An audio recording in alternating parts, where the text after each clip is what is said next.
ভোটের মাঝে মন্তেশ্বরের তুল্লা গ্রামে তৃণমূল কর্মীদের সঙ্গে প্রবল বচসায় জড়ালেন বর্ধমান দুর্গাপুরের বিজেপি প্রার্থী দিলীপ ঘোষ। পরিস্থিতি আয়ত্তে আনতে ব্যাপক লাঠিচার্জ পুলিশ ও দিলীপ ঘোষের নিরাপত্তা রক্ষীদের। মাথা ফাটল এক তৃণমূল কর্মীর। আহতকে দিলীপ ঘোষের গাড়ির সামনে রেখে প্রবল বিক্ষোভ ঘাসফুল শিবিরে। দিলীপকে ঘিরে উঠল গো ব্যাক স্লোগান। পাল্টা তৃণমূলকে তোপ দিলীপের। এই ঘটনায় ইতিমধ্যে রিপোর্ট তলব করেছে কমিশন।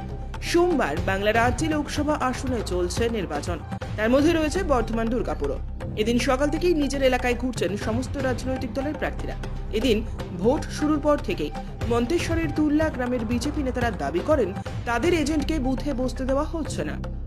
খবর পেয়ে এদিন বেলা 1:30 নাগাদ ঘটনাস্থলে পৌঁছন দিলীপ ঘোষ। অভিযোগ, তৃণমূল কর্মীরা তাকে বুথে ঢুকতে বাধা দেন। এরপরেই তৃণমূল কর্মীদের দিকে তেড়ে যান দিলীপ। পরবর্তীতে তাদের সঙ্গে কার্যত হাতাহাতিতে জড়িয়ে পড়েন বিজেপি প্রার্থী দিলীপ ঘোষ।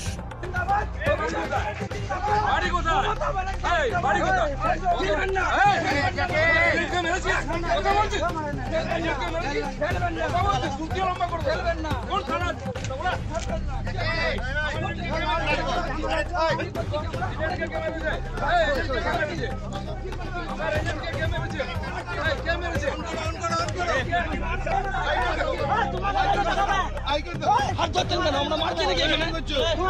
আমরা মারছি নাকি?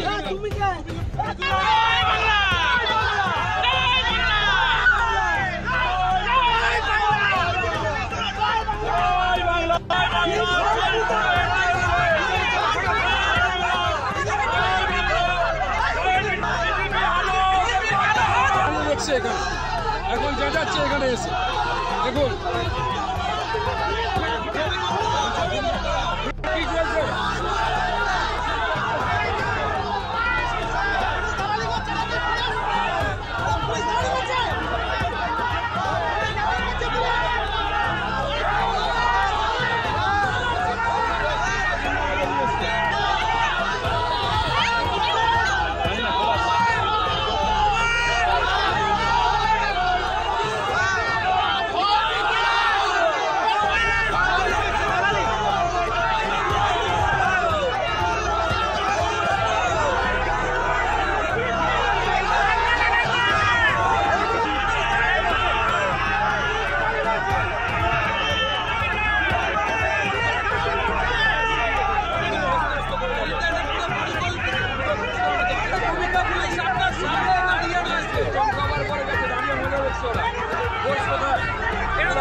Yeah.